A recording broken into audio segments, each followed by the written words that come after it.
Kotlin generics, variants, and reified types. You build a box class for integers. Then you need one for strings, and one for users. You end up with 3 identical classes. Generics let you write one class that works with any type. Generics use a type parameter like t in angle brackets. When you create an instance, t gets replaced with a real type. The compiler ensures type safety, so you cannot put a string in a box event. Here is a generic box class. It takes a type parameter t and stores a value of that type. We create boxes for int, string, and list. The same class works with all of them. Generic functions work the same way. The type parameter goes before the function name. Kotlin can infer the type from the arguments, so you usually do not need to specify it. Type constraints restrict which types can be used. Use t:comparable to require that t can be compared. This findMax function works with int, string, double, or any comparable type. When you need multiple constraints, use the where clause. This function requires t to be both comparable and non-null.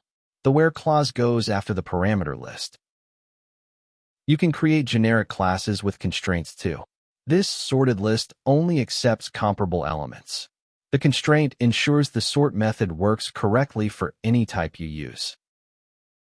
Variance controls how generic types relate in the type hierarchy. If dog is a subtype of animal, should list of dog be a subtype of list of animal? The answer depends on the variance.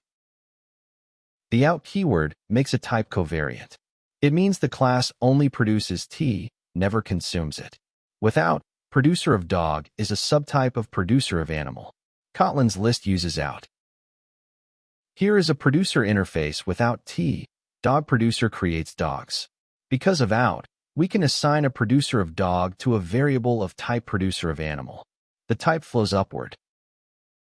The in keyword makes a type contravariant. It means the class only consumes t, never produces it. Within, consumer of animal is a subtype of consumer of dog.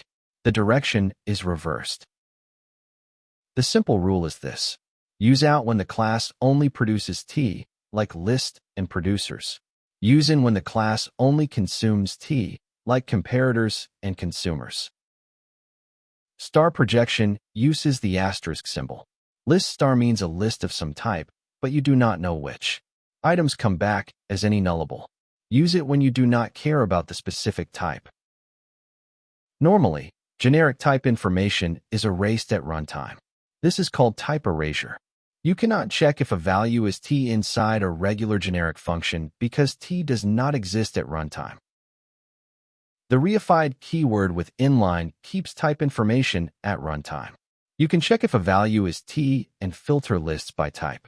The compiler inlines the function and replaces t with the actual type. Here is a reified example. The filter by type function filters a list of any to only keep elements of type t. Without reified, this would not be possible because of type erasure. Let us build a practical example. This generic repository interface defines get_by_id, getAll, save, and delete.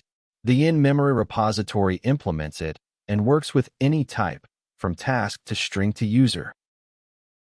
Here's a quick summary. Generics use type parameters for flexible code. Type constraints restrict allowed types.